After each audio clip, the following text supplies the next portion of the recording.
don't mean to be rude, Mr. President, but it is imperative that you begin to take a leadership role here. We cannot win this thing alone. Without your active involvement, our presence here will never be anything more than a foreign occupation. This is your war for your country, your people. Again, I'm sorry, sir, but you need to behave like a leader. But I am behaving like a leader. I'm unavailable. I am as unavailable to you as is your own president.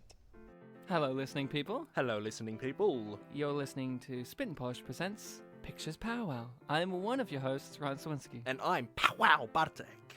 Powwow Bartek, how are you? Good, how are you? I'm doing very well. We're doing the show Pictures Powwow, our newer weekly show.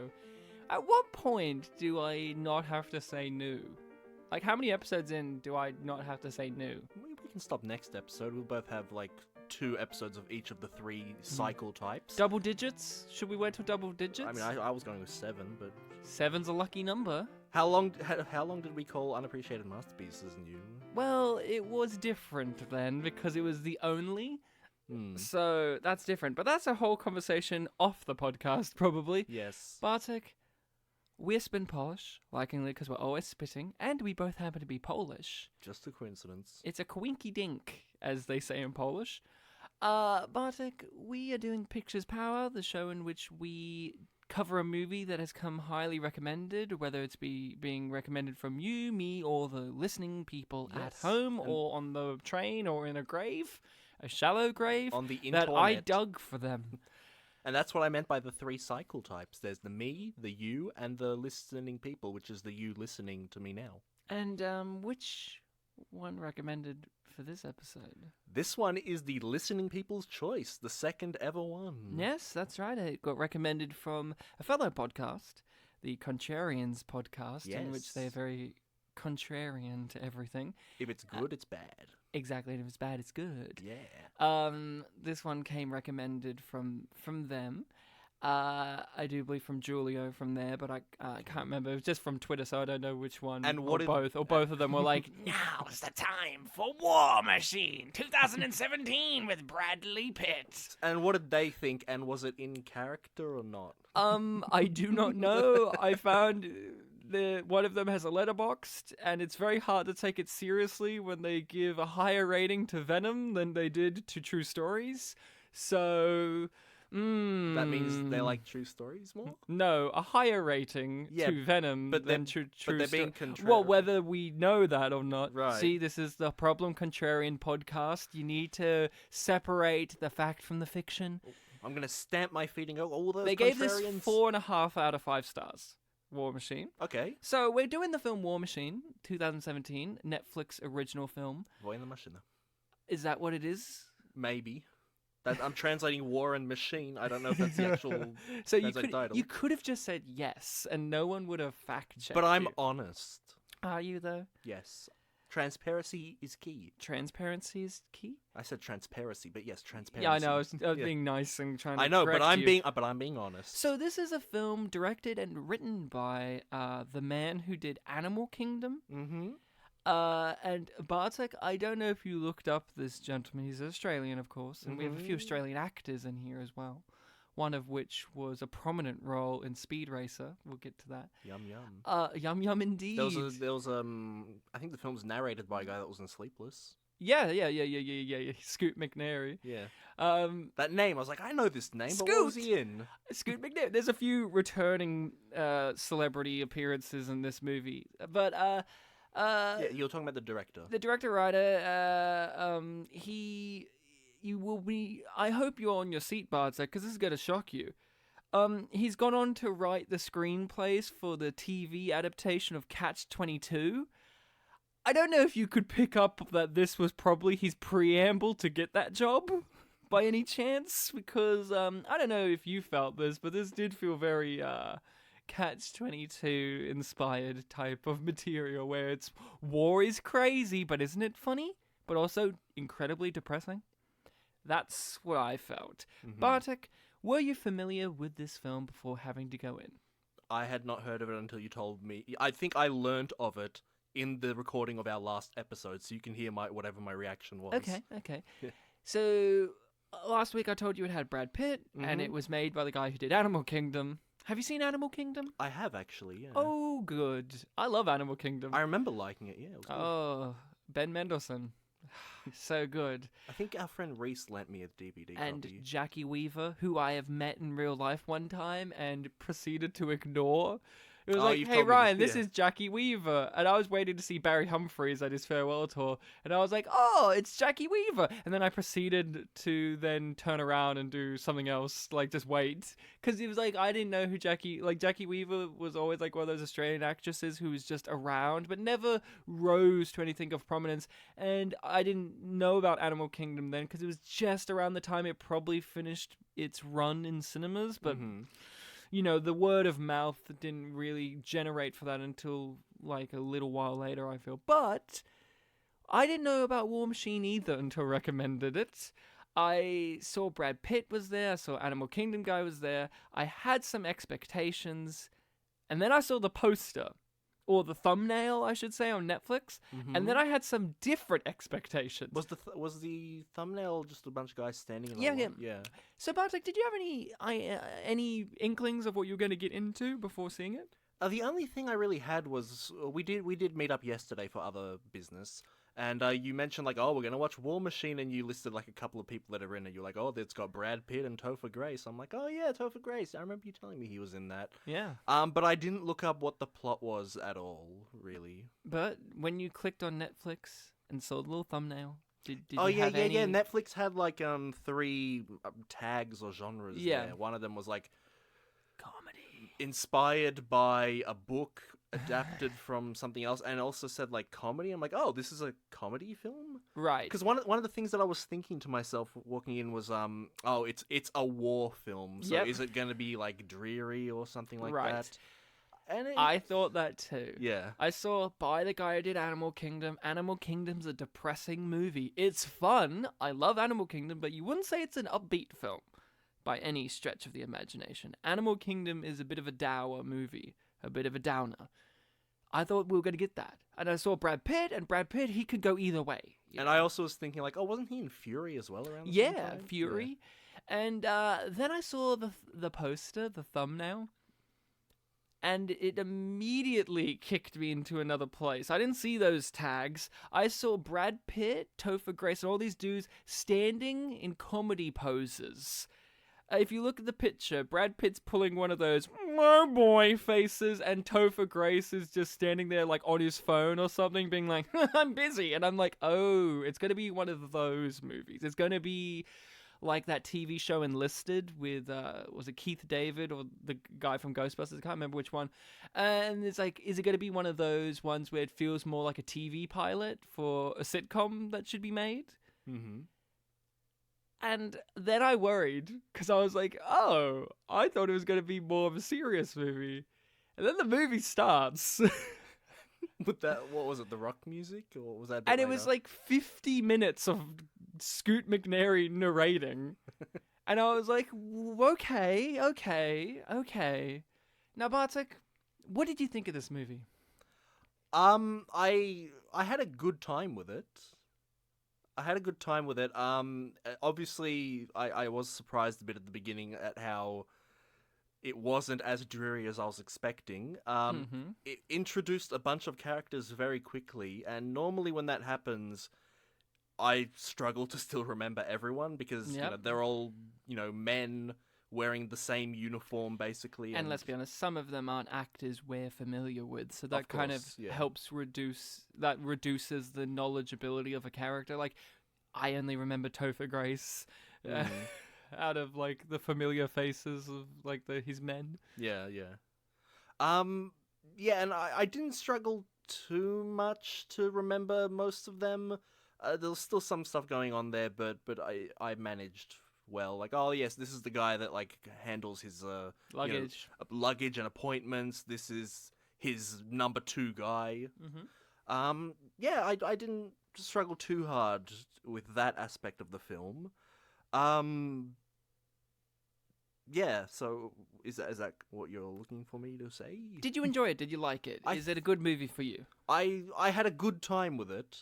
Yes. Yes. But is it a good movie for you? I think it was all right. All right. Yeah. Why just all right? I'm curious because you're like having a good time. You seem pretty buzzed. But why does it just fall as it's all right? I think maybe I just watched it a bit too late, but it's not like I didn't pay attention. Early on, it explained a bunch of things about like insurgencies and occupations of countries, and just to establish this for everyone, this is an Afghanistan war set film. Yeah, to give a basic summary of it, it is partly inspired by true figures and true events. Apparently, most of the characters are literally substitutes of real life people. Yeah, there's a loose, like obviously there are people you could point at, but this is taken for comedy. Yeah, I read a trivia point that said that President Obama and the President of Afghanistan are like the only two real people in this that aren't substituted. Exactly. So it's basically a comedic interpretation of the absurdity and bureaucracy and the changing of tides of the Afghanistan war. Yeah. And what I was just going to say that before I mentioned that was that early on they explained a bunch of concepts that I didn't know, I vaguely knew about regarding what America was doing in Afghanistan, and that's right, yeah. And all this stuff about insurgencies, which I can even tie to like when we watched War Story, and this was back on the mystery box, and they were just like fixing up a village. I'm like, well, weren't they at war?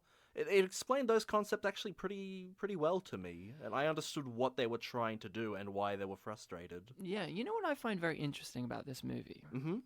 It's written and directed by an Australian man. Yeah. And, of course, Australia took part in this war as well. I'm not going to deny our involvement. But as an Australian, and as a young Australian who grew up during the War on Terror... the 2000s. It always seemed vague. Yeah. And didn't seem like it really concerned us. It seemed like it was this American thing. Yeah, and America's such a big deal in the world that you hear about it a lot. And so it's kind of interesting that this comedic satire takedown, analysis, dissection of the war on terror, the Afghanistan war, is done by an Australian. Mm-hmm. Yeah. It feels so American, this movie, while Animal Kingdom's very Australian. Yep. So I find it very interesting that this guy, he can adapt to these different cultural things. I find that very refreshing and unique. But Bartek, so there was these interesting things that you learned about the war itself. Yes, and by extension, that means that the world building of the film was pretty good, in my opinion. Pretty good. What about the characters themselves? I mean, primarily the main character. Because he's the one that actually gets a character. I think Brad Pitt did a great job in this film. Okay.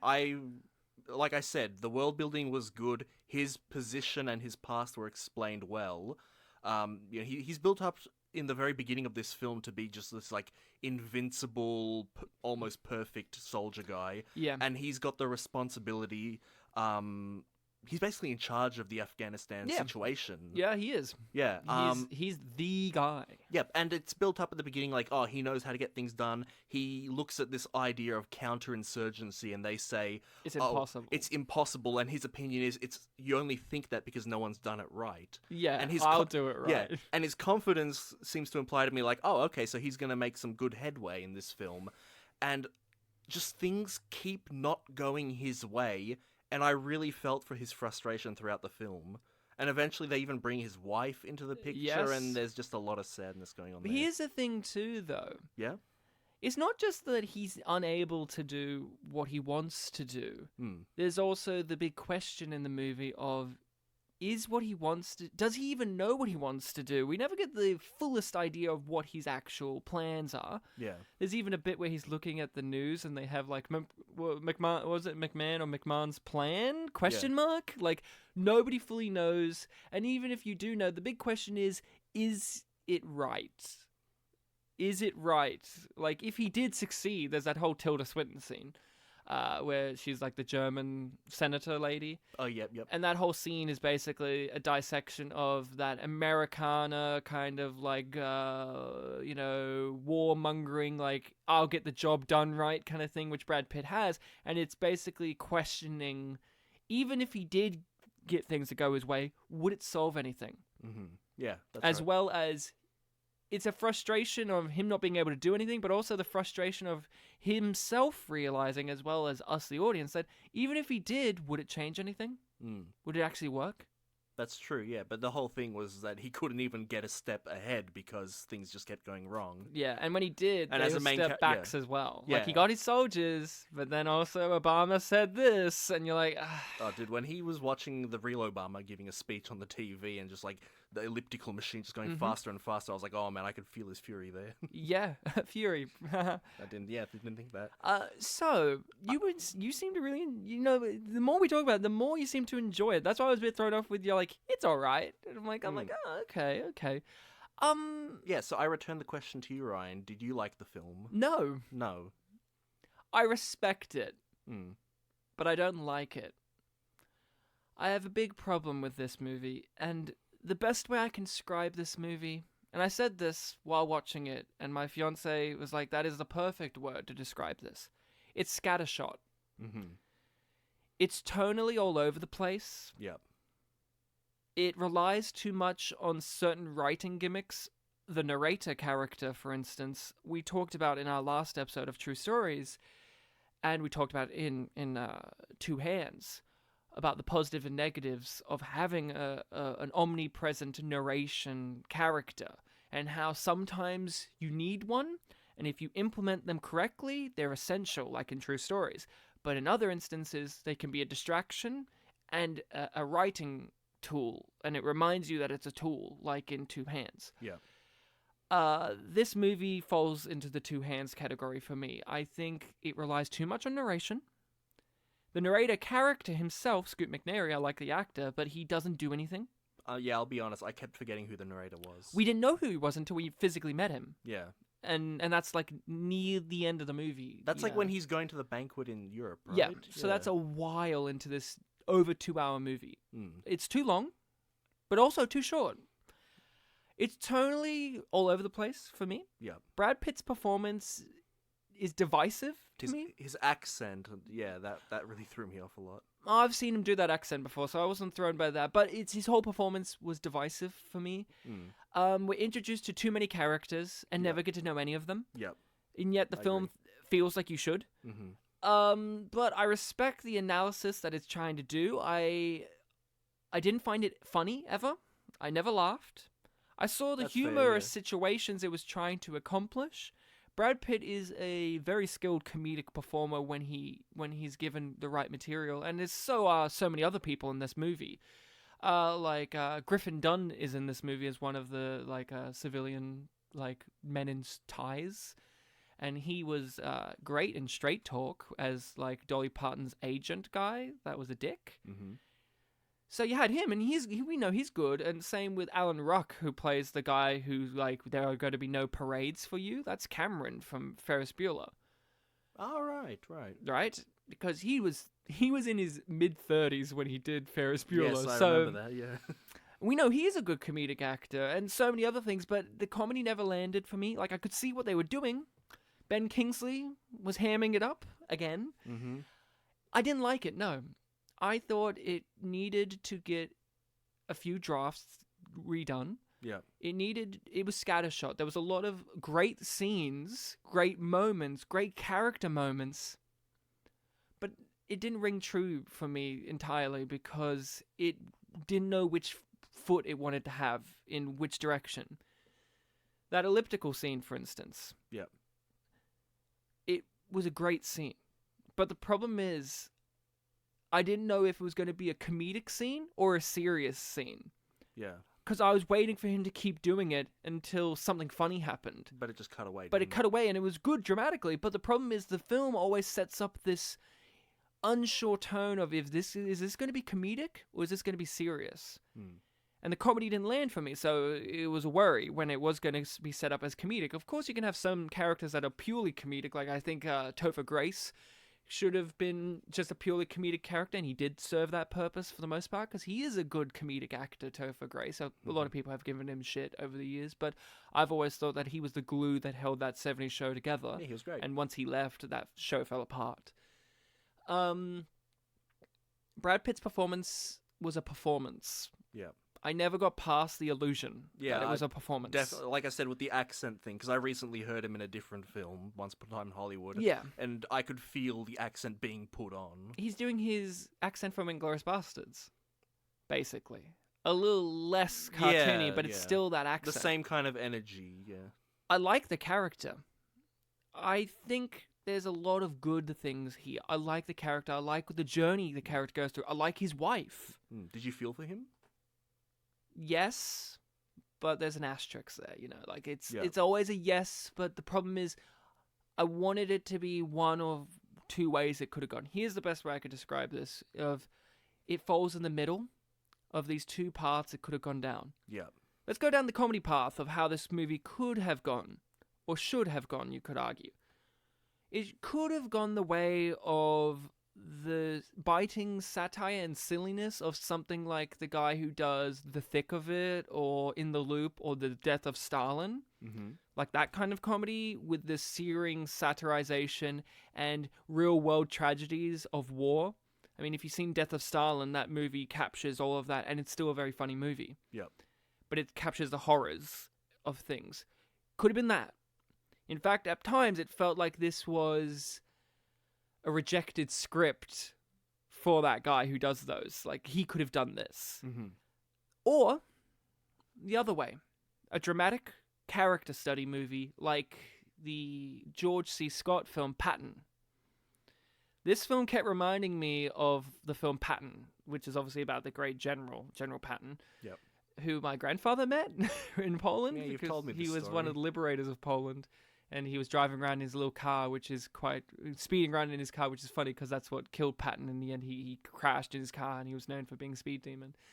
It could have gone that way, where that movie's like a 3-hour epic character study movie in which it shows this well-respected leader, but his flaws of not understanding the bureaucratic nature of what modern war is becoming. Yeah.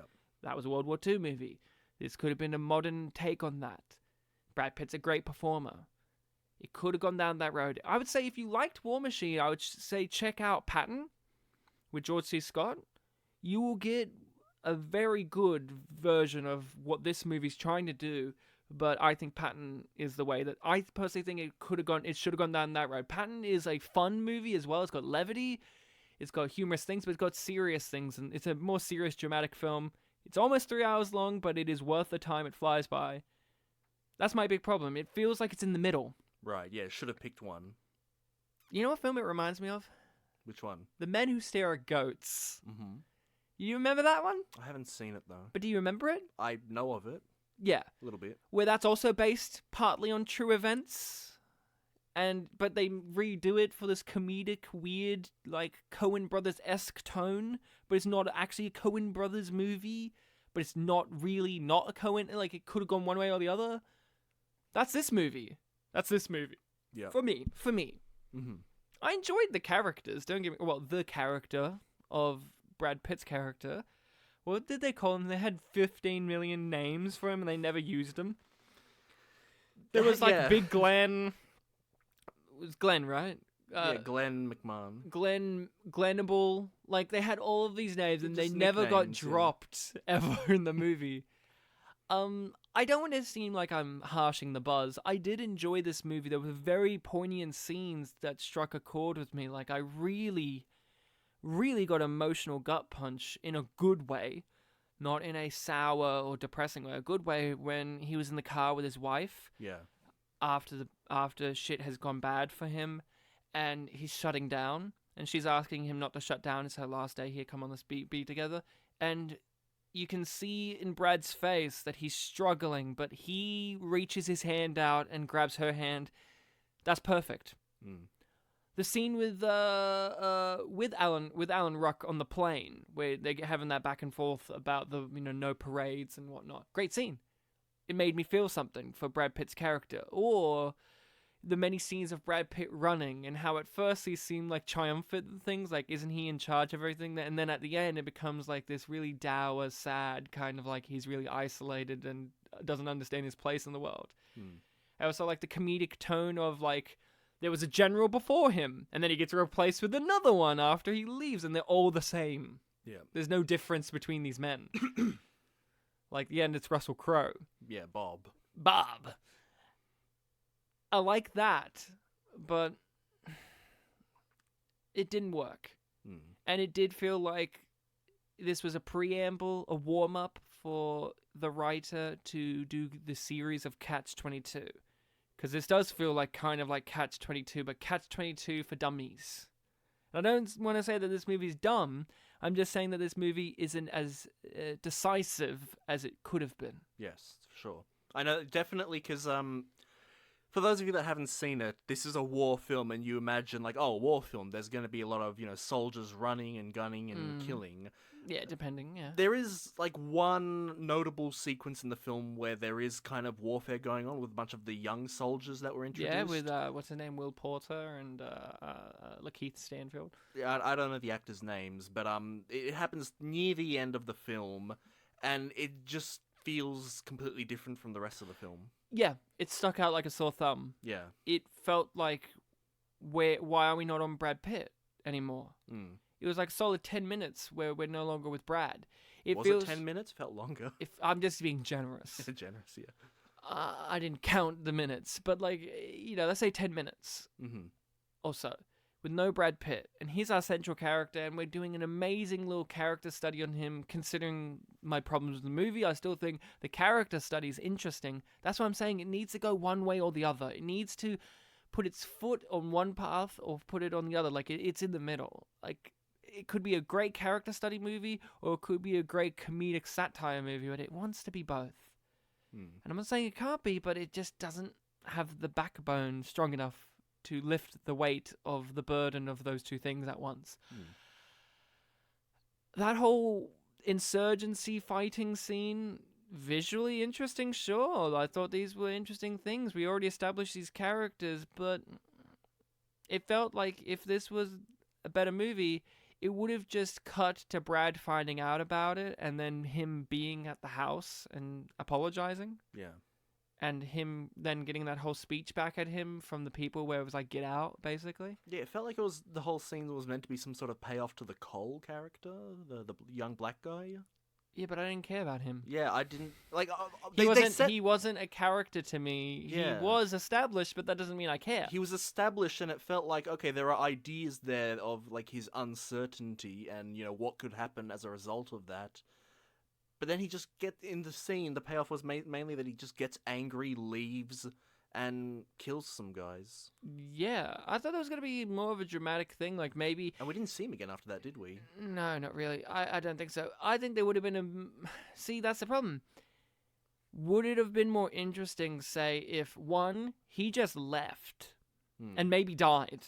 Yeah. Retreating because he was so confused about the insanity that was the Afghanistan war, or two, which they had established, he was the one that killed that kid. Because, well, they do that, where he was the one that shot the grenade and that exploded the ceiling and but that's not as poignant as, say, maybe if he stormed in and recklessly shot the kid, and that kind of ties back into the you can't just kill people because of...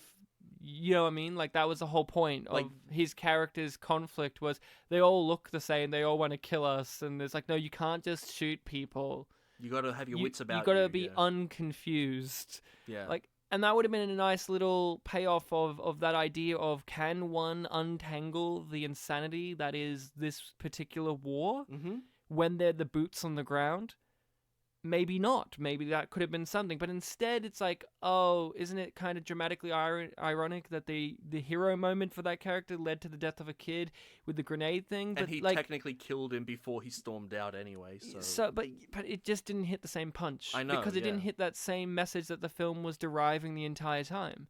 Because how were they supposed to know that they were inside that building? And I know you could make these arguments where it's like, oh, that makes it more tragic or whatever, but for a film, it just didn't land. that moment. It just felt like, oh, I see what you're trying to do here. But it didn't work in the same way maybe what I just suggested, one of those two options.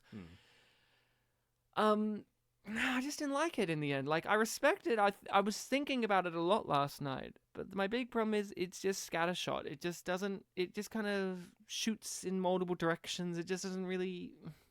want to decide which way it wants to go. I remember when it ended, it was like, oh, that's the end then.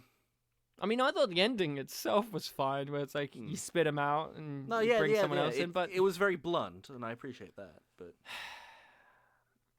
it was like, oh, that was the journey then. Yeah. Did you find it funny? When you mentioned you didn't laugh, I think to myself that, you know what, maybe I didn't actually laugh either. Like, I could see some things were like, oh, yeah, that's a little funny, I guess, but no outright laughs, I reckon. But did you find it funny, though? In general? Would you say this is... Again, not laugh-worthy, so no, I don't really think I'd recommend this as a comedy. But it is. But it is, yeah. That's the problem, but it is. Yeah. Yeah, no, I can't remember a single joke, really. Other than Ben Kingsley trying to plug in his TV, because it was just so stupid that it just brought itself to my memory. But Ryan, he sneezed on Brad Pitt. Didn't you find that funny? The bad thing about that scene is that scene's really good, but they're playing it for comedy. That whole bit at the end where it was like, it was never really my decision anyway, you know that. That's such a good scene, but it's introduced and played so silly for a lot of it, and it just begins and ends with Dumb and Dumber. I think that was Dumb and Dumber, right? Yeah, it was. Yeah. But it's like, you have a good scene here, but you're executing it in the wrong way at times. Like, it's just not working. It didn't work. I like that sentiment. Heck, I might even play that scene or bit of it at the start of this episode, but like, it's a lot of that. It's a lot of that. It's a lot of, hey, do you remember that this is a movie? Brad Pitt's doing that hand gesture we said he would do. He's doing that voice. He's pulling faces all the time. And I've seen people go, oh, well, you know, obviously people are going to get distracted by Brad Pitt's performance, but it's actually a brilliant performance. I'm not denying that he has brilliance in this performance, but I feel like the director needed to say, pull back.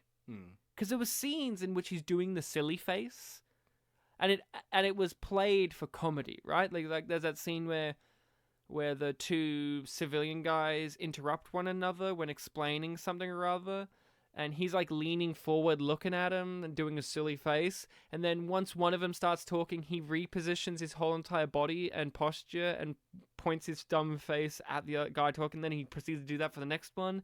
When we first meet... Oh, yeah, I think I remember that, yeah. And that's okay. Like, I understand the silliness of his facial acting there because that scene's trying to be more for comedy.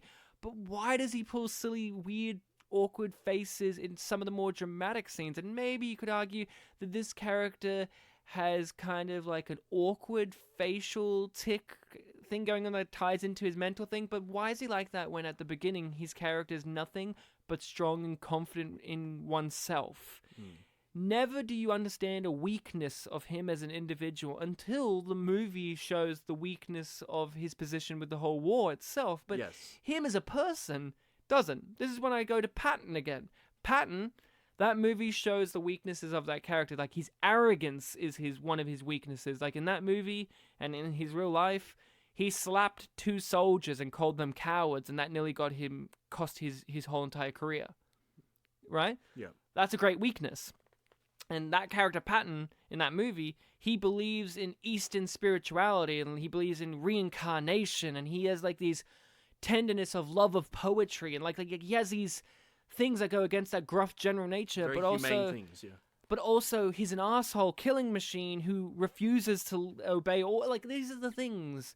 But Brad Pitt, he seems just like he's a good guy the whole time. They even say, Tilda Swinton says, I don't think that you're not a good man. You are a good man, but this. He's just got too much on his plate. But that's it. He doesn't... Why does he have this awkward facial tick stuff? Like he's got this anxiety, I guess, disorder or something or other. Like, if you're going to argue that the facial thing isn't just for the comedy scenes, like, it's not just to do comedy, but it's also to show his weakness, like, awkwardness, but his character never really truly displays that until, like, near the end of the movie when shit's going real bad for him. So why is he doing it at the start? He's just a machine. A war machine. A killing machine, they call him in the movie. I don't even remember them saying the title.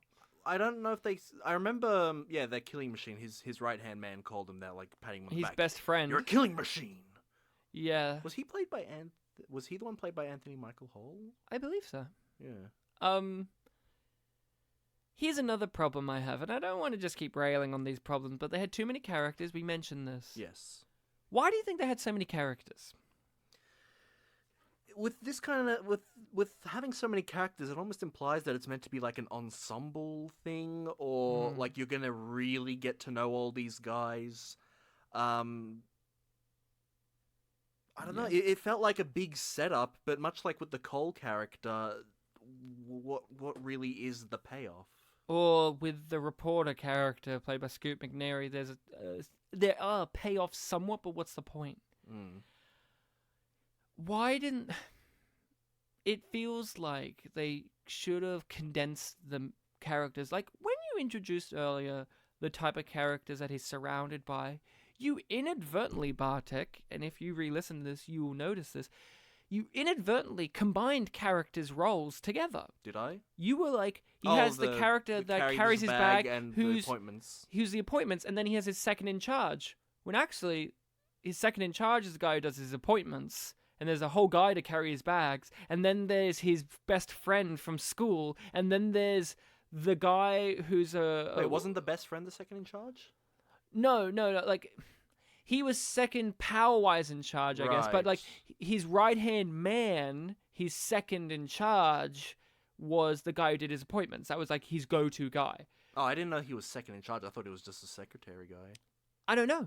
Maybe if we re-listen to it, but the problem is there's too many characters there. Yeah. Like, why do we have, was it Duckman or whatever? The I'll take your word for Marine guy who they're like, why are you fat? The guy gets really angry a lot. Not to get confused with his best friend who gets angry a lot. Yeah, the best friend's the one that I think was Why angry. do they have the guy who carries his bags? Why do they have, like... Here's what I think they should have done. They should have had the guy who carries his bags and the guy who makes his appointments combined to one character. Yes. They should have had the angry guy and the Marine guy, combine them to one character, leave Topher Grace, and leave the Admiral who does the PR stuff, because Topher Grace and the Admiral clash with one another because they approach these issues at a different point. Yes. Get rid of the IT guy altogether. You remember the IT guy? The black guy? The young black guy who helps him pretend like Skype isn't working? See, you looked at me blankly for quite some time as I described most of his features until I described the one scene he was in that really he mattered. Get rid of him. When you said black guy, I was like, oh, yes, from the Skype or the conversation. Yeah. See what I mean?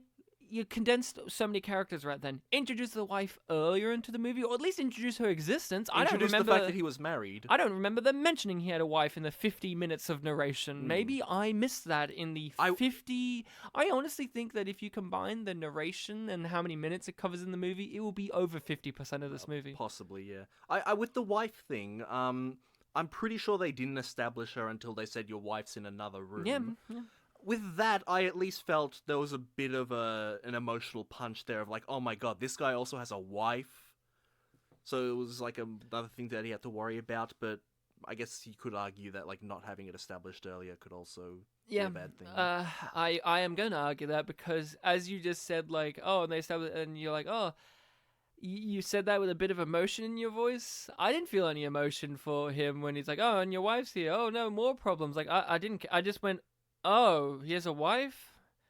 I wonder what celebrity that's going to be played by. Like, that was where my thought was. Because this movie has pointless celebrity appearances throughout. Russell Crowe wasn't even credited from what I remember. Tilda Swinton's in this movie. It has fucking Scoot McNairy, like, you know, well-known actors or well-known character actors are just popping up for no reason.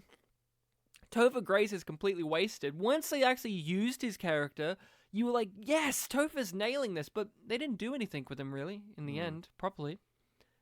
Yeah, they introduced him like in an interesting way. Like he wasn't like a war guy. No, he was a profiteering asshole.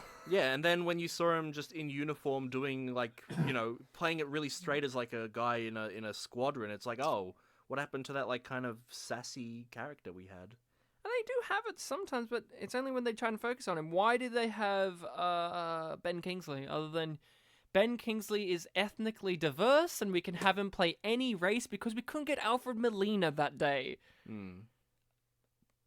Why Ben Kingsley? Why did it matter? Why did they have the Afghan guy? Badi or whatever his name was? Badi? Yeah, other than for him to be a fun little goofy character and for them to at least pretend like they tried to give a shit about the country. But also, really, let's be honest, that character only exists for one real reason, and it's the dinner table scene. That's the only reason he exists as a character. Yeah, one of those like, oh, I have a black friend kind of thing going on. It exists purely for the fact that it feels like they had that scene in mind and had to work backwards. And then they still had a gag of like, actually, this guy is also from Afghanistan. Which I hated. Yeah. I thought it ruined the scene. I thought it was a great dramatic scene. See what I mean by that? Yeah. When you had the elliptical scene or any of those scenes, I couldn't take them seriously because there's always the worry that it's going to be undercut or through line with jokes that I don't find amusing and deflate the serious implications or interesting character studies of the scenes, individual scenes or moments. Yeah, and that one there with the whole ambassadors also from Afghanistan thing, it's not like they even reacted to it. No. They just said it and it was a thing of like, oh, okay, well that kind of undercuts, the dramatic yelling we just had. No, they do. I mean, the ambassador reacts, but that's it. Like, he's like, yeah, I'm here. And that's it. And then they undercut that more so with having Barty come back and be like, oh, that was weird, wasn't it? Oh, boy. The guy who took his seat was the guy from Speed Racer, the mechanic that they had in Speed Racer. Was he the best friend? Yeah, the Australian guy whose name is Kick. Oh, yeah, that's right, yeah. So that was him. I appreciate seeing that this Australian creative team is still bringing some Australian talent along with them as they progress in their careers. Like, they start with Animal Kingdom, and they do this, and they still bring some Australian talent along. I mean, Russell Crowe's in the movie. I know you could argue he's New Zealand, but he's mainly lived in Australia, and his career thrived from Australia, so don't give me that shit. Yeah, I don't know. I like this whole idea that they're exploring of, like, can one win a war this way when now war no longer has the identifiably clear bad guys? Like, there's no uniforms anymore.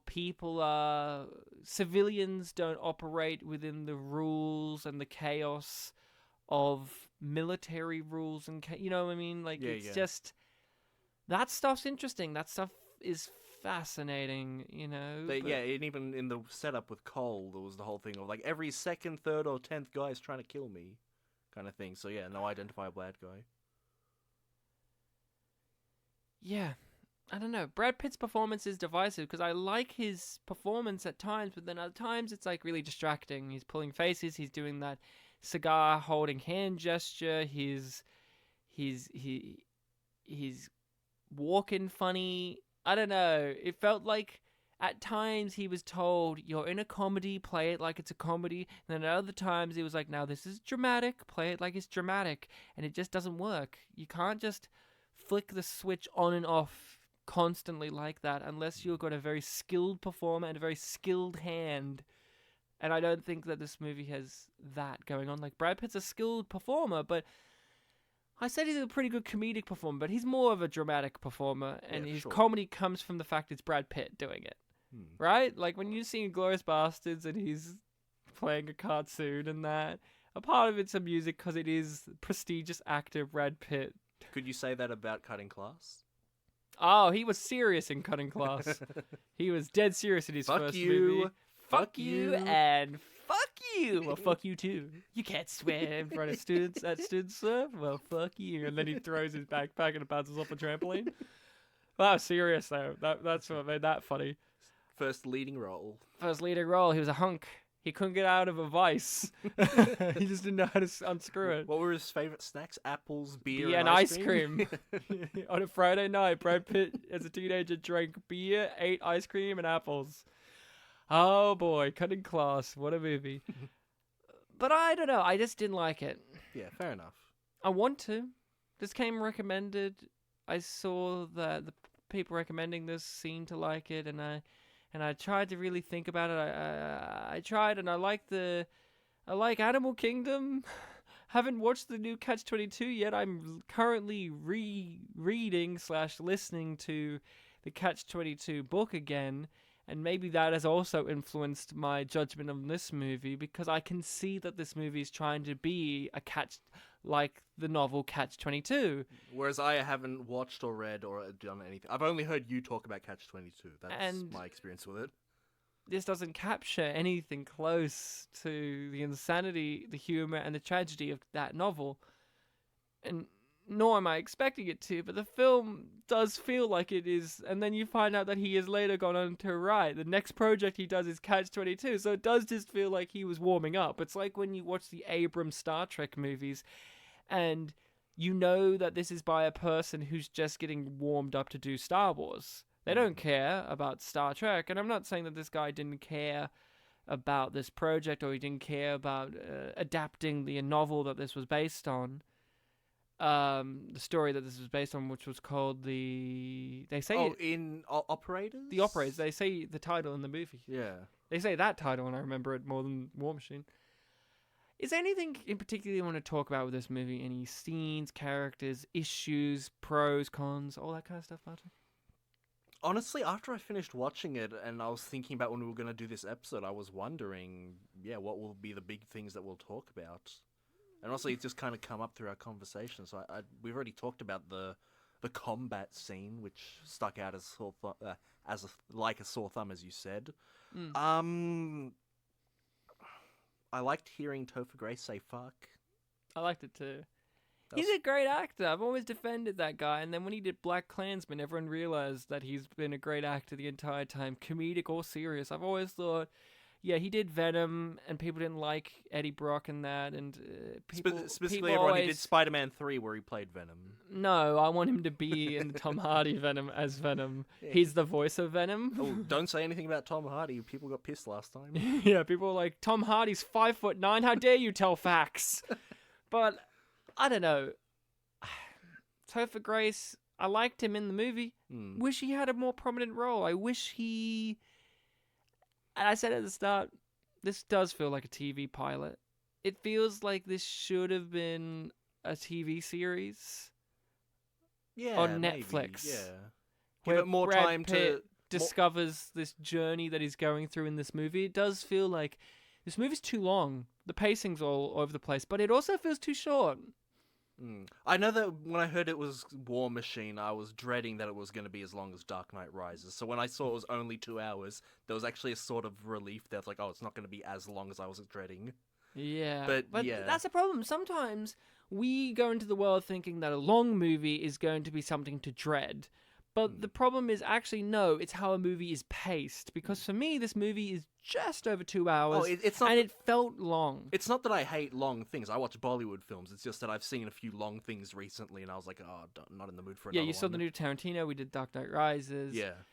I would suggest checking out something like In the Loop, The Death of Stalin, if you're interested in seeing a more...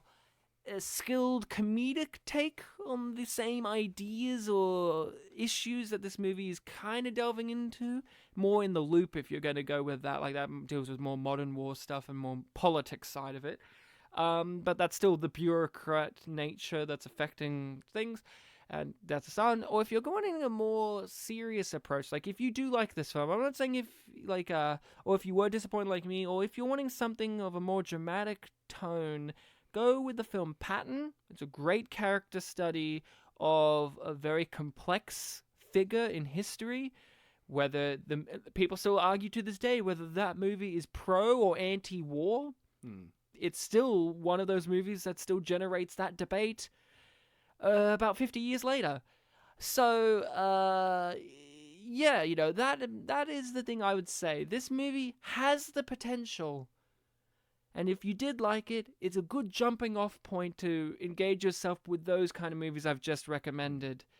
If you were to pull all these films together and just pick one to start with, would this be the one? War Machine? Yeah. I would go with Death of Stalin. Right. That one's bleaker though. That one is bleak, but it's very funny. I don't know. I just would like everyone to watch Patton. It's a masterclass of cinema, and not enough people of our generation have seen it. And it's also one of the best performances ever captured ever in film. And George C. Scott, apparently every time would still apologize to the director because he never thought he captured the true essence of that character. Yet he won an Oscar, but he refused the Oscar because he didn't believe in the pageantry of pitting actors against one another for a stupid trophy. Watch that. Watch those. I will say this. There were good moments of music in this. Mm-hmm. And then I was surprised to see that Nick Cave and Warren Ellis did the score for this movie, who are well-known Australian musicians. Nick Cave is probably more well-known, like Nick Cave and the Bad Seeds with the song like Red Right Hand or Where the Wild Roses Grow with Kylie Minogue. Bartek, I know you're not familiar with music at all, but you've most likely heard a Nick Cave song in your life. Probably. I recognize one of the classical tracks in War Machine. Oh, good. There's something of the Montagues or whatever it was. And Warren Ellis is someone who works with Nick Cave. So, again, Australian talent brought through. And also, I think they did this music for The Rover, which is a film that this team also worked on before this or around this time. Is that like a space film or something? No, it's an it's an Australian depressing movie with Robert Pattinson. Where they go to Mars. No. Okay. No. I should have said the moon, not Mars. Sorry. No, Mars is correct. It could be correct. At least that's red, like the Australian desert. Red Dog. I did have a problem with that Tilda Swinton scene where she's basically telling him like the problems The of 30 days thing? Or... She was the German. Oh, I'm sorry. I was thinking of the wife. Yeah, the German. Yeah. I loved that 30-day scene, by the way, where the wife At the broke dinner. down and he got offended, but she's like, no, that's a good thing. Like, I still love you. Like, it didn't go in a way that you expected it to. Mm. The German consulate scene or whatever, Yeah. it felt like the writer coming out and saying, do you get it? Do you get the movie we're doing? Did the character get it? Because we've got another character to tell them to get it. Do you get it? I got it. Mm. I got it before you did it. I definitely got it now. There's no wiggle room to not get it, but I got it. Thanks, Tilda. There was a lot of very diplomatic conversations in the film, like with all due respect or no offense taken. Or Yeah. whatever. Yeah. I liked when they used the fake Obama. Yes. It was so weird. Like, they 'Cause could have just you done had- the voice, but they went Well, with if- showing the back of his head still. But did you remember, like, the first line he had in that scene? I think it actually was Obama. But then when they started having the guy speak, it was clearly not Obama. I couldn't tell. I didn't notice. I thought it was just an impression the entire time. Well, I know that the speech clearly was Oh, on the TV was yeah, Obama. they showed his face for that. Yeah. And then when... Because one of the first shots you see of him is, like, him, like, slightly in the distance, blurred out, shaking people's hands. I could have sworn at that point they were using real Obama. But then when they started having to him actually have, like, movie dialogue, it was the impersonator. Well, I'll take your word. Will you watch this again in your life? It's right there on Netflix for you to watch. That's true, yeah. And I was nice. While Netflix still exists. Ooh, hopefully it will Well, always... the sun might implode and kill us all. Hopefully it won't go down the same road as Witches of Eastwick. It's probably won't. It's a Netflix-made movie. That's so. true. That's true. Be pretty sad if they had to take down one of those. I wouldn't hate myself if I watched it again, but like I said, I've had my one experience with it, so Yeah. probably wouldn't rush to see it again. I didn't hate it. I thought it was all right, and there are parts of it that I really liked. I like the way you put it. You respect the film. There are parts of this film that I really respected. I could see, if I was in teacher mode, I was like, that was alright. Do it again, do it a little bit better next time. Learn from your experience. Yeah. I would not watch this again in this state. If there was an edited, like a director's cut or an assembly cut or something of this, like a cut that goes one of the two ways you were talking about. or something that just cleans it up, like just rookie mistakes in my book. Like they rely on that narrator too much for what is a boring payoff. And a boring character, not even a character, just a thing that exists. Again, I still barely remember him in it. Cut that all together. Let the movie speak for itself. Film is a visual medium, people. Let the film show us the story instead of you getting someone else to just tell us the story with a bunch of words.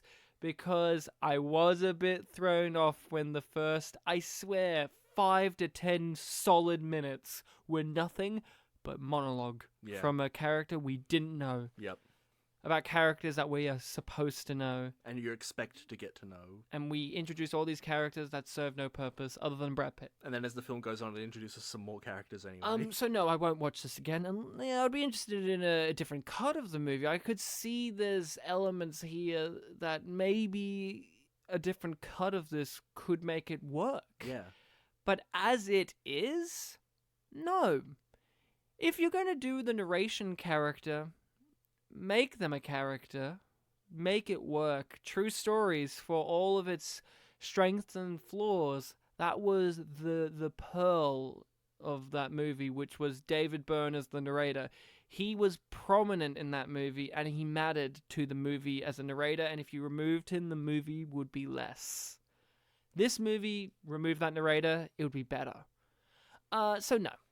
Unfortunately, no. I'm sorry, Contrarian Podcast. You recommended this. Or maybe they hated it. And, you know, maybe you hated it, but who knows? You're too contrarian for anyone to know. Actually, plot twist. We were being contrarian the whole time. We loved Ryan it. loved it, and because I'm in the middle, I'm still kind of also, in the middle. I want to clarify. I love Venom too. Venom, gotta go get him, get him.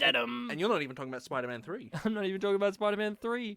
Ooh, boy. And you hate Topher Grace as Eric Foreman. No, that was true. That's going too far. That's going too far. I do love Topher Grace as Eric Foreman. He held that show together. We love you, Eric. He wasn't my favorite character, but he held it together. You need that guy. You need that one person that holds it together. It's like that movie Hereditary. You need Gabriel Byrne to hold that movie together, or else you're just going to be off in Whimsyland. All right, Bartek, I think it's time to go to the plug zone. Ooh, the promozone. The promozone. The promozone. If you are a fellow podcaster and you have an audio promo for your show, do get in contact with us. Our email is spitandpolished@gmail.com. We're always looking to promo and plug some fellow podcasters out there because, you know, we listen to podcasts, we make podcasts, and we want our own listening people to discover some other podcasts out there, like we just mentioned the Contrarian Podcast. We've played their promo before, and they were nice enough to give us a suggestion. So if you're a fellow podcaster, you can contact us in that email or on our social medias, which I'll plug later. Let's plug in the Plug Zone promo code Spit Polish Pre to get a free Audible for a month. Sponsored. The Honey app, which I tried once and didn't work. What is that? It's like it's an app that apparently scans the internet for promo codes. Rachel, my fiance, had that and it didn't work for her either. Yeah, it didn't work. So we're sponsored by Honey. What's that one that people use? The Dollar Shave Club. Dollar Shave Club. Bartek doesn't use it because Blue he Apron. has a beard. We are, oh, dude, if we're a real podcast, we'd be sponsored by Blue Apron and Zip Code Recruiter the entire time if we're a real podcast. So here we go. Zip Code Recruiter, plug in the Dollar Shave Club. And the Oscar goes to... And the Oscar goes to... And the Oscar goes to... And the Oscar goes to...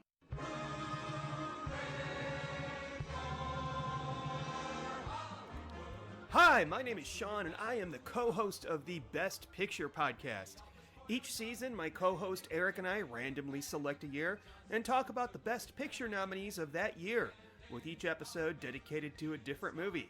Did the Best Picture really win? Were there any overlooked movies? Was anything nominated that probably shouldn't have been? Listen to us and find out. Look for us wherever you can get fine podcasts. We just gave a bunch of free advertisement. Well, did we give a bunch of free advertisement, or did it feel like we're being condescending about them? But now people are going to Google them and say, this actually sounds pretty good. Oh, ZipRecruiter? Yeah, I love ZipRecruiter.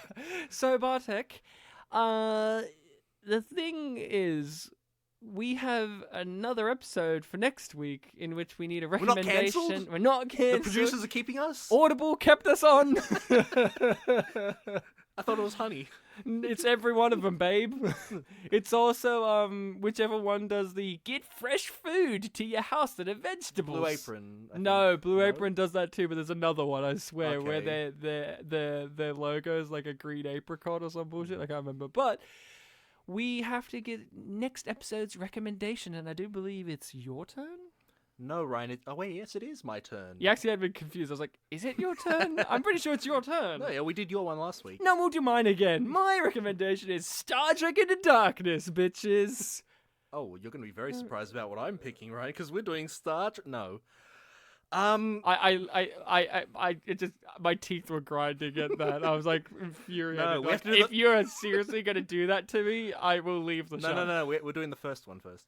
I would rather that if we did do Star Trek Into Darkness, we would have to. Well, do obviously, I'm 2009. leading up to that one. No, but speaking of things we don't like, that's the route I'm going for with the next one. Things I don't like. Yeah, good. Might be something I don't like. So, I've mentioned this film on our previous podcast a couple of times, saying that I don't like it. But whenever you've asked me about things I don't like about it, I haven't really been able to answer it because it's been too long since I've seen it. I saw it in cinemas back in 2012. Oh, no, I think I know what it is. I think I remember you saying you liked it, though, so... Yeah. I'm talking about the film Savages. The Oliver Stone? I believe it's Oliver Stone, yeah. I want to give... Oh, man, Benicio del Toro is great. I want to give this film another chance, since it's not fresh on my mind. Let bygones be bygones. Let me like you this time, Savages. Savages from 2012, Oliver Stone. We're going to have wargasms. I think... Was it Amber Heard is the lady in it? I don't know. There was a blonde lady, I'm pretty sure. All I remember is Benicio del Toro's in it. I'm pretty sure Benicio's Salma Hayek's in it. Salma Hayek is in it. Yeah, Benicio and Salma are in it. One of the lead guys is Aaron Johnson, the kick-ass guy. That's right. Yeah. So Savages is Bartek's pick. Mm-hmm. So make sure to check out the Oliver Stone film Savages in the meantime, so that once we delve into it, you have a better understanding of it. I didn't even mention at the start that if you haven't seen War Machine, better go check it out, because we're going to spoil War Machine from 2 years ago. I didn't even bother with that. We'll do the Cannibal musical ending. Warning, this episode spoiled the movie. You should have seen it. Yeah, exactly. We have our social medias of Facebook and Twitter, in which you can reach out to us. Spit and Polish Presents. You'll find us very easily. We have a 41-minute response time on Facebook, so that's pretty good. Oh, I thought it was 44. Or 44. I don't know. You said it. It's Facebook tells us that if we lower it, we can get like a medal or something. I want a medal. Guys, message us, but message us privately first, then tell us you're going to message us. So then we can message back real quick. Quickly.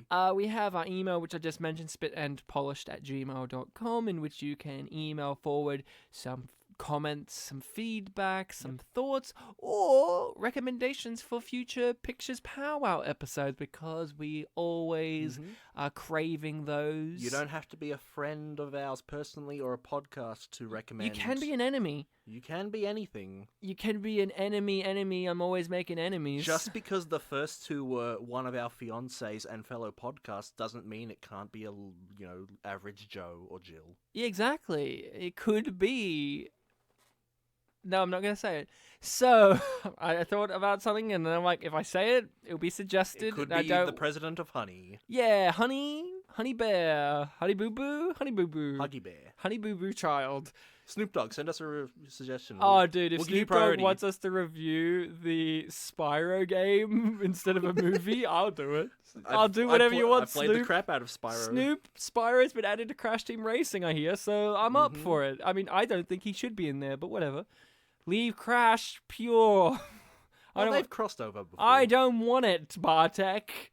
I don't want it. You don't want the Game Boy Advance game where Spyro fights Cortex? No. And the companion one where Crash fights Ripto? So, if you are good listening people, make sure to rate and review us on whatever podcast platform available allows it. We are on all of them, from my understanding, at least all the ones that matter. Yeah, take that, SoundCloud. We're not on you. We don't want to be. Honestly, if you asked me if we were, I probably would have said yes. Yeah. Because the joke's always that we're not on Instagram. We're not on MySpace either, but we will be one day. Until next time, listening people, and Bartek and myself, remember to be kind to each other, or we'll have to just start a whole entire 8 years war of terror that will eventually lead to us being kicked out with the mud on our faces and the blood on our hands, and we'll have an existential dread about it and build our nation's identity of fear on the other and involve an orange man becoming president, ruling through a fear tactic campaign. Crash Bandicoot would not do that. You're right, Crash wouldn't do that. He'd rule through spinning really hard. It would be like on The Simpsons, twirling towards the future. Whoa!